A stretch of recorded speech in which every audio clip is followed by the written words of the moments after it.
शिरडी की धरती उस दिन भी शांत थी।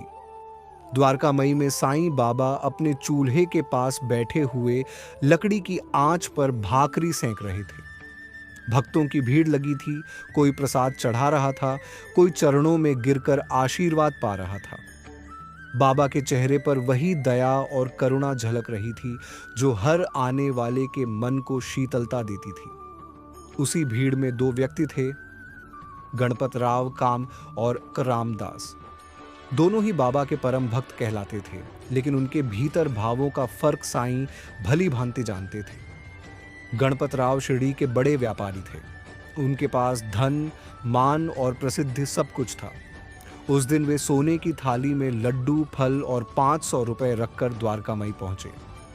उन्होंने बाबा के सामने थाली रखी और ऊंची आवाज में बोले, बाबा, ये प्रसाद मैंने अपने व्यापार की सफलता के लिए लाया है। कृपा कीजिए कि मेरा नाम पूरे अहमदनगर में फैल जाए। बाबा मुस्कुराए, कुछ बोले नहीं, बस थाली की ओर देखा और धीरे से कहा, अच्छा है बेटा, भगवान सबका भला करे। गणपत राव के चेहरे पर गर्व झलक रहा था। उन्होंने सोचा, देखो, बाबा भी मेरी भक्ति की तारीफ कर रहे हैं। वे लौटते समय सबको बताते गए, मैंने आज बाबा को 500 रुपए चढ़ाए हैं, अब देखना मेरा व्यापार दोगुना हो जाएगा। इसी बीच एक और भक्त था, रामदास। साधारण किसान, गरीब और सादा जीवन जीने वाला। उस दिन जब वह शिरडी आया, उसके पास देने को कुछ नहीं था। जेब में केवल 2 पैसे और एक सूखी रोटी थी। वह बाबा के पास जाकर बोला, बाबा, मेरे पास धन नहीं, बस यह रोटी है जो मैं खेत में खाकर आने वाला था, लेकिन मन ने कहा पहले आपको दूं। बाबा ने रोटी ली, तोड़ी और एक टुकड़ा खुद खाया। फिर बोले, रामदास, आज तूने साईं को प्रेम से रोटी खिलाई है। यह रोटी मेरे लिए राजभोग के समान है। बाबा की आंखों में संतोष की चमक थी। उन्होंने धीरे से कहा, जो बिना स्वार्थ सेवा करता है वही सच्चा भक्त है। अगले ही दिन बाबा ने दोनों भक्तों की परीक्षा लेने की ठानी। सुबह सुबह साईं ने चूल्हे की आंच तेज की और बोले, आज द्वारकामयी में प्रसाद बनेगा, पर लकड़ी खत्म हो गई है, कोई लाकर दे सकता है? गणपत राव और रामदास दोनों वहीं थे।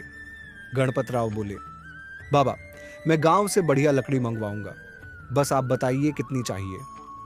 रामदास ने तुरंत कहा, बाबा, मैं जंगल से अभी काट कर लाता हूं। गणपत राव अपने नौकर को भेजकर आराम से बैठ गए, जबकि रामदास ने अपनी पुरानी कुल्हाड़ी उठाई और धूप में निकल पड़ा।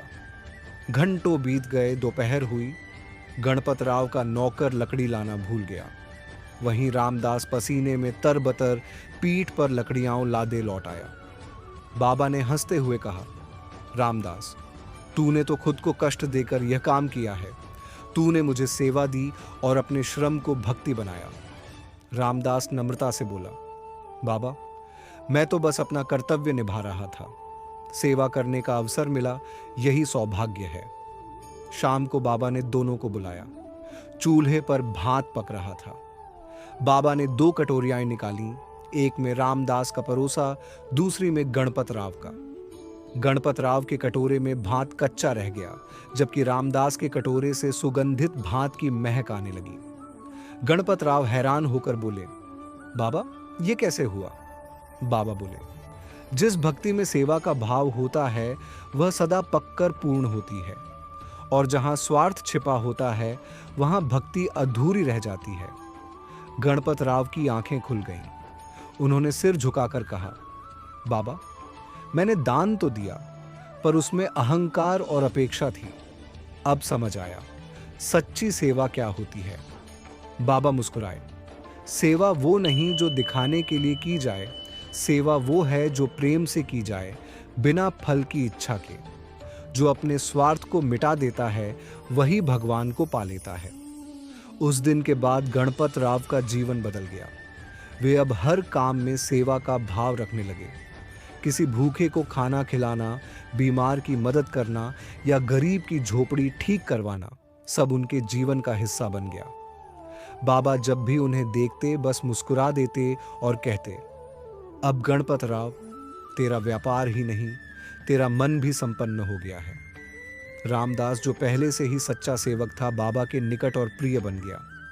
एक दिन बाबा ने सब भक्तों से कहा, लोग सोचते हैं कि साईं को पैसे, सोना या बड़ी भेंट चाहिए, पर साईं तो बस प्रेम और निस्वार्थ सेवा चाहता है।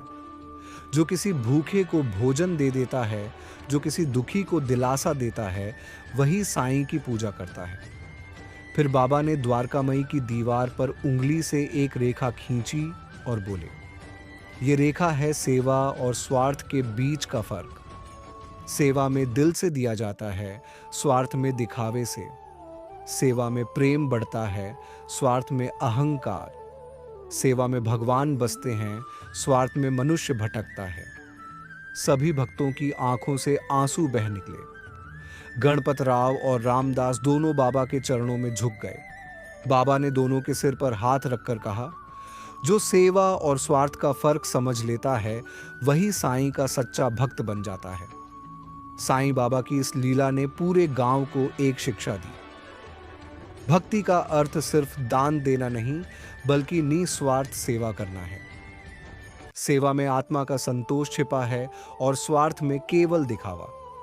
जिसने प्रेम से किसी की मदद की, उसने साईं को ही पाया। जो दूसरों की भलाई में आनंद महसूस करे, वही साईं का सच्चा भक्त है। साईं बाबा, द्वारकामयी।